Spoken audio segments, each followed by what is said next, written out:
শেষ সন্ধ্যায় আদিরার বাবা মা ও ভাই চট্টগ্রাম এসেছেন। মারুশাদ নিজে উনাদের বাস স্ট্যান্ড থেকে রিসিভ করে এনেছে। উনাদেরকে ফ্ল্যাটে পৌঁছে দিয়ে মারুশাদ ভার্সিটিতে গেছে একটা কাজে। কাশেম আলী ও আশা বেগম দুজনেই খুব ইতস্তত করছেন। শহুরে পরিবেশে উনারা অভ্যস্ত নয়। মিসেস মীরা চা নাস্তা এনে টেবিলে রাখেন। আরশাদ খান দুপুরে কুমিল্লা গিয়েছে, একটু পরই চলে আসবেন। মিসেস মীরা দেখলেন আদিরার বাবা মা লজ্জা পাচ্ছে। তিনি মৃদু হেসে বললেন, আপা ভাইজান আপনারা নাস্তা নিন, অনেকটা পথ জার্নি করে এসেছেন তো, ক্লান্ত অনেক, নাস্তা খেয়ে রেস্ট করবেন। আশা বেগম হাসার চেষ্টা করে বলেন, আপনি ব্যস্ত হইয়েন না আপা, আমরা ক্লান্ত না। তা মুখে বললে তো হবে না, বাচ্চা ছেলেটার মুখ দেখেই বোঝা যাচ্ছে। আপনারা নিচ্ছেন না বলেও নিচ্ছে না, নিন না। আশা বেগম ক্ষীরের বাটি উঠিয়ে নেয়। মায়ের দেখা দেখি আহাদ চিকেন রোল উঠিয়ে নেয়। মিসেস মীরা বসে বলেন, মারুশাদের বাবা আজ দুপুরে কুমিল্লা গেলেন, এখনই চলে আসবে। ফোন করেছিলাম, আর্জেন্ট হওয়াতেই যেতে হয়েছিল। আপনারা কিছু মনে করবেন না, ততক্ষণে আপনারা মারুশাদের রুমে গিয়ে রেস্ট করুন। আজকে আপনারা মারুশাদের রুমেই থাকবেন। আশা বেগম আবার বললেন, সমস্যা নাই আপা, আমরা ঠিক আছি, ভাইজান আসুক।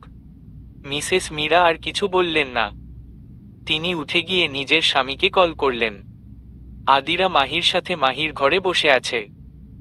বাবা মা আসার পর দেখা করে বুঝেছে তার বাবা গম্ভীর হয়ে আছে।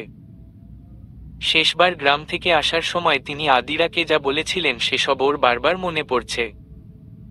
আদিরা মাহিকে বলে, আব্বা মনে হয় খুশি না, সেদিন আমাকে বলেছিলেন যেন ঠিকমতো পড়াশোনা করি, নিজেকে সামলে চলি।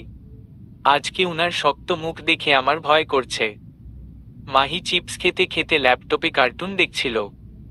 আদিরার কথা শুনে কার্টুন পজ করে বলে, তুই ভয়টা কবে পাস না? আদিরা কপাল কুঁচকে তাকালে মাহি ফের বলে, তোকে তো আমি সবসময়ই ভয়ই পেতে দেখি, তুই ভয়টা কবে পাস না শুধু সেটা আমাকে বল। ভয় পেতে পেতেই তোর প্রেম হলো, এখন বিয়ের কথা চলছে, সামনে বিয়েও হবে, সোচি ল বেব। তারপর মাহি আবার কার্টুন দেখা শুরু করল। আদিরা হতাশ হয়ে বসে রইল। আরশাদ খান চট্টগ্রামের ফ্ল্যাটে ফিরতেই কাশেম আলী ও তার স্ত্রীর সাথে কুশলাদি বিনিময় করলেন। আরশাদ খানের নম্র ও সুন্দর ব্যবহার কাশেম আলীর মনের দোটানা কমাল। কাশেম আলী বললেন, ভাই সাহেব আমরা গরিব মানুষ, গ্রামে থাকি, শহরের ভাবসাব বুঝি না। মাইয়া শহরের ভার্সিটিতে চান্স পাইছে তাই পড়তে দিছি। শহরে আইসা যে মাইয়া এসবে জড়াইব তা আমাগো ধারণাতেও আছিল না। গ্রামের মানুষজন কইছিল মাইয়া হাতের বাইরে যাইব গা, এখন কি করমু কন?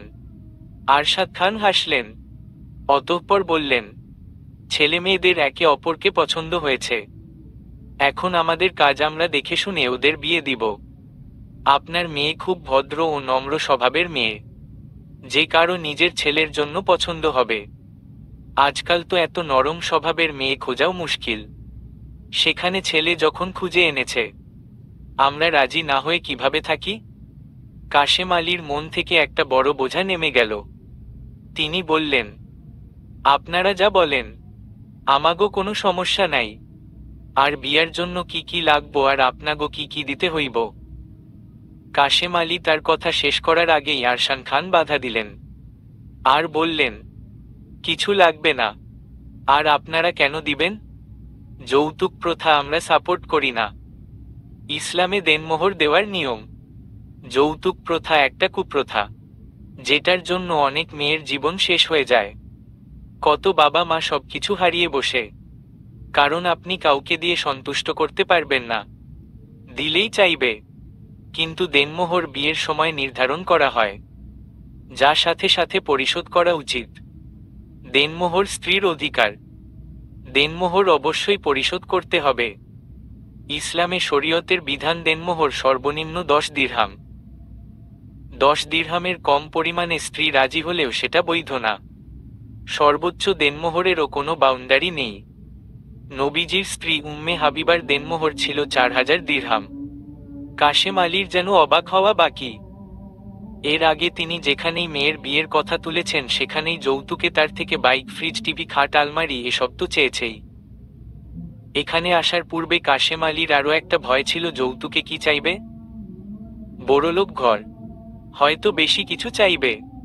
কিন্তু উনার ধারণা বদলে গেছে আরশাদ খানের কথা শুনে। তিনি অশ্রুসিক্ত হাসলেন, ফের বললেন, আপনারা বড় মনের মানুষ, এজো সার আমার ভয় নাই। আমার মাইয়া ভালোই থাকবো আপনাগো বাড়িতো। আরশাদ খান হাসলেন। অতঃপর দুই পরিবার রাজি। দুই পরিবারের মধ্যে মিষ্টিমুখ হলো। মিসেস মীরা মারসাদকে কল করে আসতে বললেন। বিয়ের দিন তারিখ 1 ফাল্গুন ঠিক হলো। এখনো 3 মাসের কম বাকি। মিসেস মীরা আদিরার হাতে আংটি পরিয়ে দিলেন।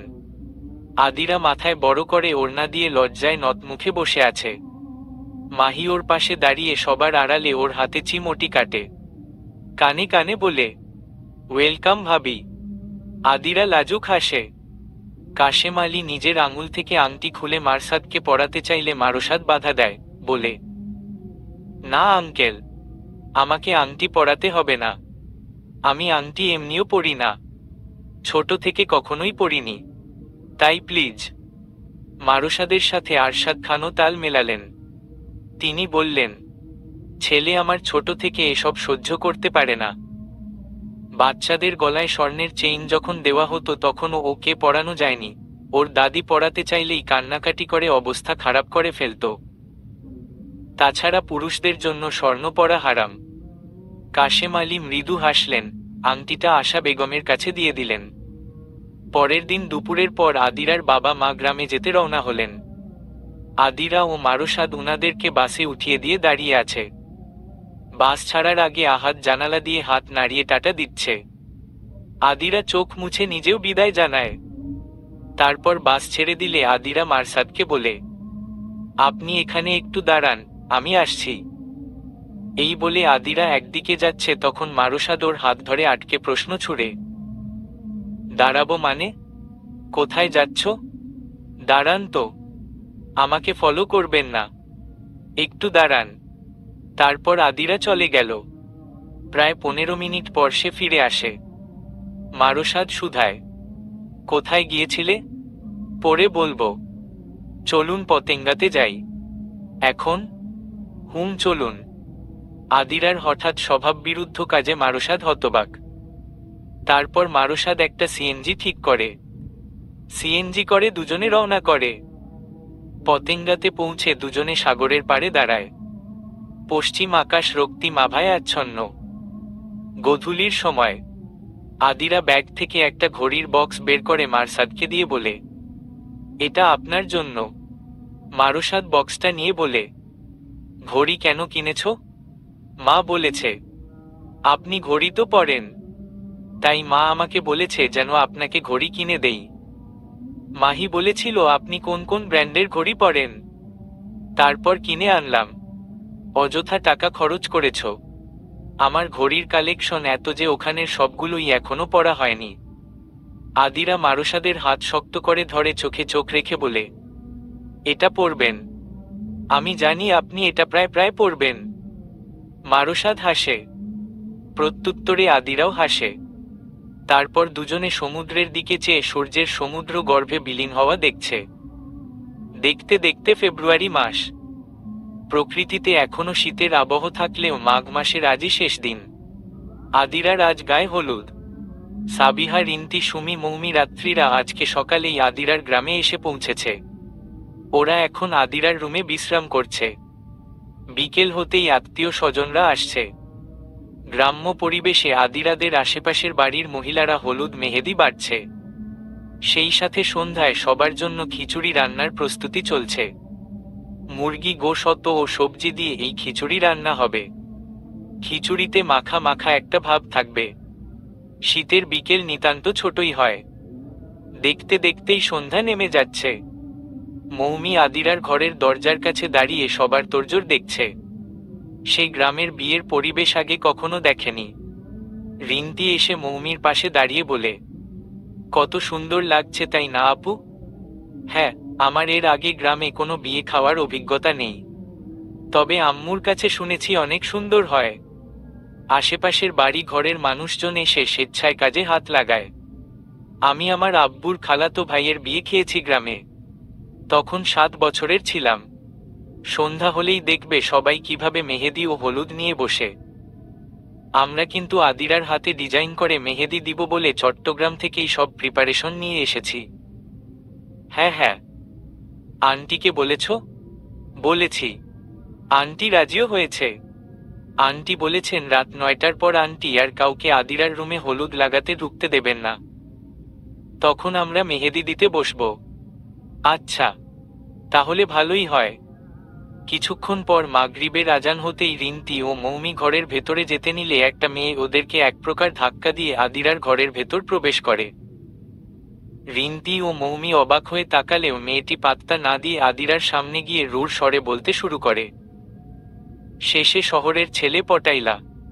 মেয়েটির কথার প্রত্যুত্তরে আদিরা কিছু বলার আগেই সাবিহা বলে উঠে, সরি, আপনি কে? আর এসব কেন বলছেন? আদিরা সাবিহাকে উত্তরটা দেয়, আমার খালার ননদের মেয়ে ডালিয়া। ডালিয়া আদিরার কথা শুনে ফের বলে উঠে, এইটাও বলো যে আমার ভাইয়ের সাথে তোমার বিয়ে ঠিক হয়েছিল। রুমে উপস্থিত সকলের ভ্রু কুঁচকে উঠে। সুমি বসা থেকে উঠে বলতে শুরু করে, আমার মা আমাকে বলেছিল গ্রামে কিছু এমন প্রজাতির মানুষ আছে যারা কারো ভালো ঘরে বিয়ে হতে দেখলে বিয়ের আগের দিন ও বিয়ের দিন বিয়ে ভাঙার চেষ্টা করে বা ঝামেলা বাঁধায়। তুমিও মনে হয় সেই প্রজাতির অন্তর্ভুক্ত। এদেরকে বলে কোরডাটা পর্বের ভার্টিব্রাটা উপপর্বের রেপটিলা শ্রেণীর এক বিষধর প্রাণী। সুমির কথা শুনে ডালিয়া ক্ষিপ্ত দৃষ্টিতে তাকালে সুমি ওর চারদিকে একবার ঘুরে এসে ফের বলতে শুরু করে, আমরা সব জানি, তোমাকে নতুন করে জানাতে হবে না। আসলে কি বলতো? কথাটা বলে সুমি মেয়েটির কানের কাছে এগিয়ে গিয়ে ফিসফিস করে বলে, লাভ ম্যারেজ বলে কথা, আমাদের বন্ধু তো আদিরার জন্য পুরো দিওয়ানা। যেই ছেলের জন্য পুরো ক্যাম্পাসের মেয়েরা দিওয়ানা সেই মারুসাদ শুধু আদিরার জন্য দিওয়ানা। কাল বিয়ে খেতে এসে আদিরার বরটাকে দেখো কেমন। ডালিয়া ফুঁসতে ফুঁসতে ঘর থেকে বেরিয়ে গেল। ও যেতে সবাই হেসে উঠল। রাত্রি বলে, মাহিটাকে মিস করছিলাম। কিন্তু সুমির জবাব শুনে এখন মনে হচ্ছে মাহি তার তমাটা সুমিকে দিয়ে দিয়েছে। সবাই ফের হেসে উঠে। আদিরা বসা থেকে উঠে বলে, নামাজ পড়ো, আজান হয়ে গেছে। কিছুক্ষণ পর এই রুমে বসার জায়গাও থাকবে না। তারপর আদিরা অজু করতে কলপারে যায়। মারসাদদের পুরো বাড়ি আলোয় সজ্জিত। লাল, নীল, সবুজ, হলুদ মরিচবাতি দিয়ে দালান ও গার্ডেন ডেকোরেশন করা হয়েছে। আত্মীয় স্বজনরাও সবাই চলে এসেছে। রাত 1টার পর সবাই আদিরাদের গ্রামের উদ্দেশ্যে রওনা হবে। বিয়ের সাজানো এসবে মারসাদকেই দৌড়াদৌড়ি করতে হচ্ছে। আহনাফ, রাফিন, মৃদুল, রবিনরাও মারসাদকে সাহায্য করছে। মারসাদের কাজিন মহল খুব বেশি বড় না, আর তাতে বোনদের সংখ্যাই বেশি। ভাই সব ছোট ছোট। মারসাদের মামা ফুফারাও অনেক দিক সামলাচ্ছে, তবে মিলির স্বামী রাকিব রুমের ভেতর একদম নীরব বসা। মিলি কয়েকবার বলেছেও যেন সবার সাথে মিলে ঝুলে থাকে, কিন্তু রাকিব নারাজ। সে আসতেও চায়নি। মিলি হতাশ নিঃশ্বাস ছাড়ে। রাকিবের পরিবারের কেউ বিয়েতে আসবে না। ওনারা মিলি ও রাকিবকেও নিষেধ করেছিল, কিন্তু ভাইয়ের বিয়ে বিধায় মিলি নিষেধাজ্ঞা মানেনি। রাত 12টা বাজতে আর 2 মিনিট বাকি। মাহির হাতের মেহেদি প্রায় শুকিয়ে গেছে। সে তার বোনদের মাঝ থেকে উঠে ছাদে যায়। কিছুক্ষণ আগেই আহনাফ তাকে ছাদে আসতে বলেছে। ছাদে গিয়ে মাহি অবাক। গোলাপ ফুলের পাপড়ি দিয়ে ছাদের ফ্লোরে মাহির নাম লেখা, সাথে মাটির প্রদীপ দিয়ে সাজানো। মাহির চেহারায় খুশির উজ্জ্বলতা ফুটে উঠে। সে বুঝে যায় এটা কার কাজ। তখনই ছাদের দরজা বন্ধ হয়ে যায়। দরজা বন্ধের শব্দে মাহি পেছনে ঘুরলে দেখে আহনাফ হাঁটু গেড়ে একটা গ্যালাপ হাতে বসে আছে। আহনাফ বলে উঠে, happy Valentine's day my angry bird. Mahi চোখ ছোট করে তাকালে আহনাফ হেসে ফেলে। তারপর বলে, সরি, একজনকে অ্যাংরি বার্ড বললে তো আবার মুখ ফুলিয়ে ফেলে। অতঃপর মাহিও হেসে ফেলে। আপনি আমাকে এই পর্যন্ত যে কত নামে ডেকেছেন তার মধ্যে অ্যাংরি বার্ড নামটা কিউট, কিন্তু আমি তো রাগ করি না। কত প্লাম সুইট কিউট আমি। ওহ তাই? হু হু। মাহি চাপা হেসে ফুলটা নেয়। তারপর আহনাফকে নিজের মেহেদি দেখিয়ে বলে, আপনার নাম খুঁজুন তো। নাম লিখেছ? ওয়াও, দেখি কোথায়। আহনাফ বেশ আগ্রহ নিয়ে মাহির হাতে নিজের নাম খুঁজছে। হুট করে ছাদের দরজা খুলে রাফিন, মৃদুল, রবিন আসে। ওরা তিনজন কিছু দেখেনি এমন একটা ভাব করে। মৃদুল বলতে থাকে, ভ্যালেন্টাইন্স ডেতে কাপলদের দেখতে দেখতে আমি হতাশ, কিছুক্ষণ পর আরেক কাপলের বিয়ের জন্য রওনা হতে হবে। আর আমি এখনো সিঙ্গেল। রাফিন বলে, আমার জন তো তার বান্ধবীর কাছে, তাই আমিও এখন সিঙ্গেল। রবিন বোকার মতো বলে, আমি জন্মগত সিঙ্গেল। আরে বলো দ, সবার জন্ম সিঙ্গেল হয়েই হয়। ওদের কথোপকথন শুনে মাহি ঠোঁট চেপে হেসে তাড়াতাড়ি করে নিচে চলে যায়। আহনাফ তার তিন বন্ধুর মাথায় চাটা মেরে বলে, ওর হাতের মেহেদিই দেখছিলাম, আরেকটু পর আসলে কি হতো। ঘড়িতে সময় দেখ, 12:15 বাজে। 1টা বাজে বের হওয়ার কথা। আমার তো মনে হচ্ছে 2-3টা বাজবেই। 6-7 ঘন্টা তো লাগবেই সাতক্ষীরা শহরে যেতে। তারপর তো আরো ভেতরে। আহনাফ চিন্তায় পড়ে যায়। তাও ঠিক, কিন্তু 3টা বাজলেও সমস্যা নেই। বিয়ে তো জোহরের পর পড়ানো হবে। ফেরার সময় ঝামেলাটা হবে, কখন না কখন ফিরব। আদিরার 2 হাত ভর্তি করে মেহেদি দেওয়া শেষে সবাই বসে বসে গানের কলি খেলছে। আহাদ ইতোমধ্যে আদিরার কোলে মাথা রেখে ঘুমিয়ে গেছে। রাত্রি আহাদকে আস্তে করে উঠিয়ে একটা বালিশে শুইয়ে দিয়ে বলে, আদিরা, তোমার হাতের মেহেদি প্রায় শুকিয়ে গেছে, তুমি এখন শুয়ে পড়ো। কালকে সারাদিন তো ঘুমাতে পারবেই না, তার উপর জার্নি করেই ক্লান্ত হয়ে যাবে। আদিরা মাথা নাড়িয়ে ফোনটা হাতে নেয়। ফোন যে কখন সাইলেন্ট হয়ে আছে তা সে টেরও পায়নি। মারুসাদের 2টা মিস কল আর একটা মেসেজ এসেছে। আদিরা মেসেজটা দেখে, সবার মাঝে আছো? তাহলে আর কল করলাম না, জলদি ঘুমিয়ে পড়ো। হ্যাপি ভ্যালেন্টাইন্স ডে মাই লাভ। আমাদের একসাথে এজ এ কাপল, এটাই প্রথম বসন্ত। আর দেখো, প্রথম বসন্তেই তুমি আমার বউ হতে চলেছ। টু বি মিসেস আদিরা, আই লাভ ইউ।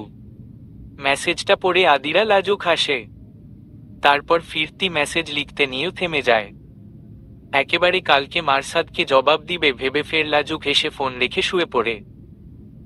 বরযাত্রী আদিরাদের গ্রামে পৌঁছাতে পৌঁছাতে প্রায় বেলা 11টা বেজে গেছে। মারুসাদের মা, খালা, ফুফি, মামিরা কেউ আসেনি। ওনারা কুমিল্লায় নতুন বউ বরণ করার অপেক্ষায় আছেন। কাশেম আলী ও আশা বেগম ফাঁকা ঘরটাতে সবাইকে আপ্যায়ন করছেন। গ্রামের মুরুব্বিরাও সেখানে বসেছে। সবার মাঝে মারুসাদের অস্বস্তি হচ্ছে। ওর বন্ধুরাও সব মুরুব্বিদের মাঝে পুতুলের মতো বসে আছে। আশেপাশে মাহি ও কাজিন বোনেরাও নেই যে এখান থেকে উঠার ব্যবস্থা করবে। মাহি ও তার কাজিন বোনেরা এসেই গহনা নিয়ে আদিরার রুমে চলে গেছে। আদিরা তখনও সাজ শুরুই করেনি, সবে গোসল শেষে চুল শুকাচ্ছে। মাহি তা দেখে বলে, তুই এখনো রেডি হসনি? মেকআপ এসব কখন করবি? সাবিহা হতাশ কণ্ঠে জবাব দেয়, সে নাকি মেকআপ করবে না, এত পথ জার্নি করতে হবে বলে মেকআপই করবে না। সাবিহার কথা শুনে মাহি বিরোধ করে, মেকআপ করবে না মানে কি? একটু তো করতে হবে। বিয়ে কি বারবার করবে নাকি? উঠো আদু, আমি তোকে হালকা করে মেকআপ করে দিব। মাহি, অনেক জার্নি করতে হবে, আমার আনিজি লাগে। আদিরার অসহায় কণ্ঠ শুনে মাহি ওর 2 গালে হাত রেখে বলে, হালকা করে করব। আমি জানি গ্রামের পার্লারে খুব ভারী করে বেশ করে, আমি তেমনটা করব না। তাছাড়া তুই তো মাশা আল্লাহ এমনিতেই সুন্দর, কিন্তু বিয়েতে একটু মেকআপ না করলে ভালো লাগবে না। এবার মৌমি, সুমি, সাবিহারাও মাহির সাথে একমত পোষণ করে। তারপর মাহি আদিরার মেকআপ করা শুরু করে। এদিকে আশা বেগম রান্নার দিকটা তদারকি করার সময় তার বোনের ননদ ও তার মেয়ে ডালিয়া সেখানে আসে। ডালিয়ার মা ইনিয়ে বিনিয়ে আশা বেগমকে বলেন, তোমার মাইয়ার জামাইটা তো বেশ সুন্দর আর বড় ঘরের, আমার মাইয়ার জন্য একটা ছেলে খুঁজো তো। তোমার মাইয়ার জামাইয়ের বন্ধুগুলাও দেখতে ভালো ঘরের লাগে। আশা বেগম কৃত্রিম হাসেন। উনার বদলে আসাদ এসে মজার ছলে বলে, খালা দুলাভাইয়ের বন্ধু গো, গার্লফ্রেন্ড গুলাও অনেক সুন্দর। ডালিয়া আপা তো হেগো কাছে কিছুই না। ছেলের কথা শুনে আশা বেগম তাড়াহুড়ো করে ছেলের মুখ চেপে ধরলেন। তারপর জোরপূর্বক হাসার চেষ্টা করে বলেন, ওই ছোট মানুষ আপা, কিছু মনে কইরেন না। এদিকে ডালিয়া ও ডালিয়ার মা ফুঁসছে। ডালিয়া ফুঁসতে ফুঁসতে বলে, ছোট না বলেন, অতিরিক্ত পাকনা, চলো তো মা। তারপর ডালিয়া তার মাকে নিয়ে সেখান থেকে চলে যায়। আশা বেগম ছেলেকে শাসন করতে গিয়েও ছেলের হাসি দেখে হেসে ফেলেন। জোহর নামাজের পর কাশেম আলী মৌলবী নিয়ে আদিরার ঘরে আসে। মৌলবী নাম ঠিকানা সব বলার পর আদিরাকে কবুল বলতে বললে আদিরা জলে ভরা নয়নে তার বাবার দিকে তাকায়। কাশেম আলী মেয়ের দিকে ছলছল নয়নে তাকিয়ে আছেন। আদিরার চোখ থেকে টুপ করে অশ্রুধারা গড়িয়ে পড়ে। মৃদু স্বরে সে 3 বার কবুল বলে দেয়। তারপর কাজী মারুসাদের কাছে গিয়ে কবুল বলায়। সকলে আলহামদুলিল্লাহ বলে অতঃপর দুজনে পবিত্র বন্ধনে আবদ্ধ হয়।